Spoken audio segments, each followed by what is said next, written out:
Le pendu, l'une des cartes les plus fascinantes et les plus incomprises du tarot de Marseille. Dans notre précédente vidéo, nous avions exploré la puissance indomptable de l'arcane 11, la force. Rappelez-vous, la force nous apprenait à dompter nos passions et à apprivoiser le lion rugissant par la douceur, la volonté et la maîtrise de soi. Nous étions alors au sommet de l'action et du contrôle. Mais que se passe-t-il lorsque la force brute, la volonté ou la persévérance ne suffisent plus? Que fait l'initié lorsqu'il a tout essayé et que le mur reste infranchissable? C'est précisément là que la force s'efface pour laisser place au mystère du pendu. Là où la force agissait vers l'extérieur pour impacter le monde, le pendu bascule totalement vers l'intérieur. Souvent redouté par les débutants qui y voient d'abord l'image d'un blocage frustrant ou d'une punition, le pendu est pourtant l'une des cartes les plus profondes, les plus initiatiques et les plus libératrices du tarot. Il porte en lui l'apprentissage le plus élevé, le lâcher-prise, le changement radical de regard et le repos salvateur. Observez son chiffre 12. Ce n'est pas un hasard. Le 12 est un chiffre cosmique et universel. 12 mois dans l'année, 12 heures du cadran, 12 signes du zodiaque. Le pendu constitue le véritable point de bascule de la première série du tarot. Après avoir traversé le monde des actes et de la volonté, le voyageur est arrêté dans sa course. Il est invité à une immobilité consentie, suspendu entre ciel et terre, pour apprendre à voir le monde sous un angle entièrement nouveau, en acceptant le sacrifice nécessaire de l'ego pour enfin pouvoir renaître.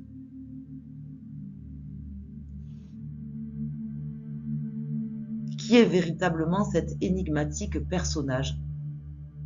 Contrairement aux idées reçues nées de nos peurs instinctives, le pendu n'est pas un supplicié qui subit un châtiment.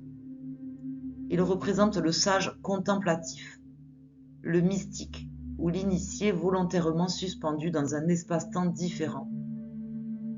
Si vous observez attentivement son visage, vous constaterez qu'il ne montre aucune souffrance, aucune détresse. Au contraire, il diffuse un calme absolu. Il est en retrait de son propre chef. Sur le plan du mouvement et de la dynamique, cet arcane signale un arrêt complet de l'action extérieure.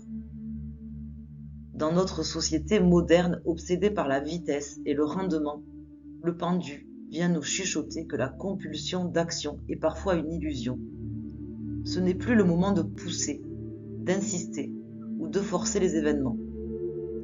Toutes les tentatives d'action extérieure se heurteraient à un mur.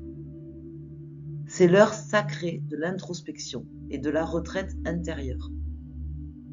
Son état d'esprit repose sur l'acceptation profonde de ce qui est. Le pendu ne se bat pas contre le courant, il se laisse porter. Il nous enseigne le détachement face aux urgences du quotidien et nous rappelle une vérité essentielle. La véritable maîtrise de la vie passe parfois par la puissance du non-agir. En acceptant de ne rien faire, on permet aux choses de se placer d'elles-mêmes.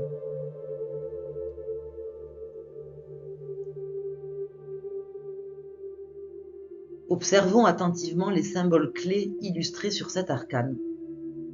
Tout d'abord, la posture inversée. Suspendu par un pied, la tête en bas. Le pendu bouscule toutes les conventions et les certitudes. Quand la situation est bloquée, la seule solution est de changer radicalement de perspective. Ensuite, la jambe croisée en forme de 4. Elle symbolise une stabilité interne parfaite. Même au cœur de l'immobilité ou de la tempête extérieure, le pendu conserve sa structure spirituelle. Regardez ses bras cachés derrière le dos. C'est le symbole de l'arrêt de l'action matérielle. Les 2 arbres coupés de chaque côté, arborant 12 branches taillées, évoque la libération nécessaire des mémoires et des attachements du passé familial.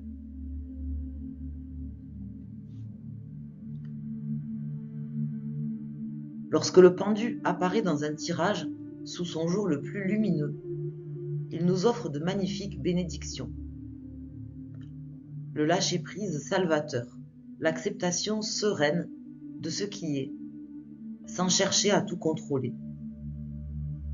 Un changement de perspective, une prise de conscience soudaine et très bénéfique qui débloque une situation mentale. L'arrêt conscient de la course, s'accorder une pause bien méritée pour recharger ses batteries. Un dévouement désintéressé, cette capacité d'agir avec altruisme et générosité, sans rien attendre en retour. Comme chaque arcane, le pendu comporte aussi sa part d'ombre et ses pièges, lorsqu'il est mal vécu. Une position de victime, s'enfermer dans les plaintes répétitives au lieu de chercher à comprendre la leçon de la pause. Un blocage subi, ressentir une impuissance totale et la sensation d'être pieds et poings liés face à la vie.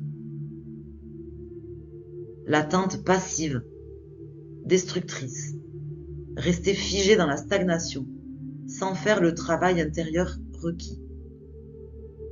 Ou encore l'illusion du sacrifice inutile, se positionner en martyr pour des causes ou des personnes qui n'en valent pas la peine.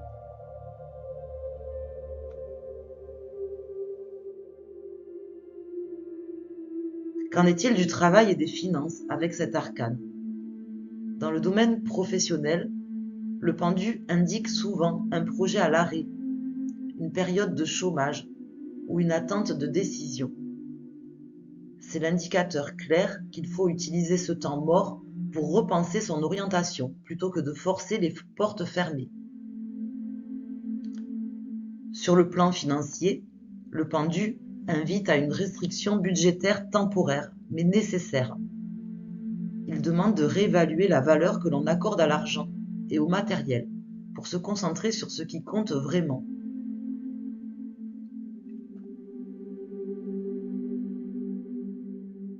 Comment interpréter le pendu dans le domaine amoureux? D'un côté positif, le pendu incarne l'amour inconditionnel et désintéressé. C'est la période d'attente sage et la patience bienveillante qui permettent au sentiment de mûrir en profondeur.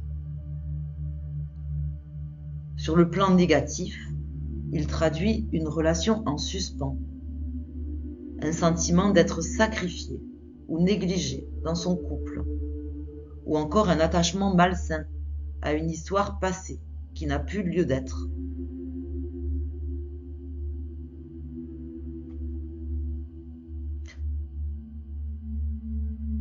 Quel est le message que le pendu veut vous faire passer?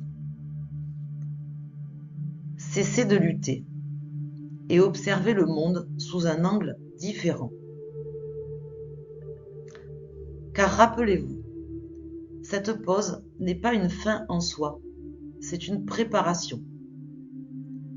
L'immobilité du pendu prépare la coupe radicale.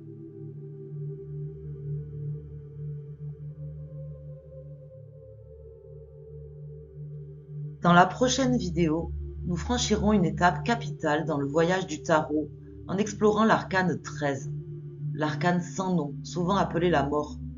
Nous verrons comment la faux de cet arcane vient trancher les liens du pendu pour balayer définitivement l'ancien et laisser naître le renouveau absolu. Merci d'avoir suivi cette vidéo. Si la carte du pendu résonne en vous, partagez cette expérience dans les commentaires. Merci de mettre un petit pouce, de vous abonner et d'activer la cloche des notifications pour ne manquer aucun de nos prochains rendez-vous. À très bientôt pour la suite du voyage.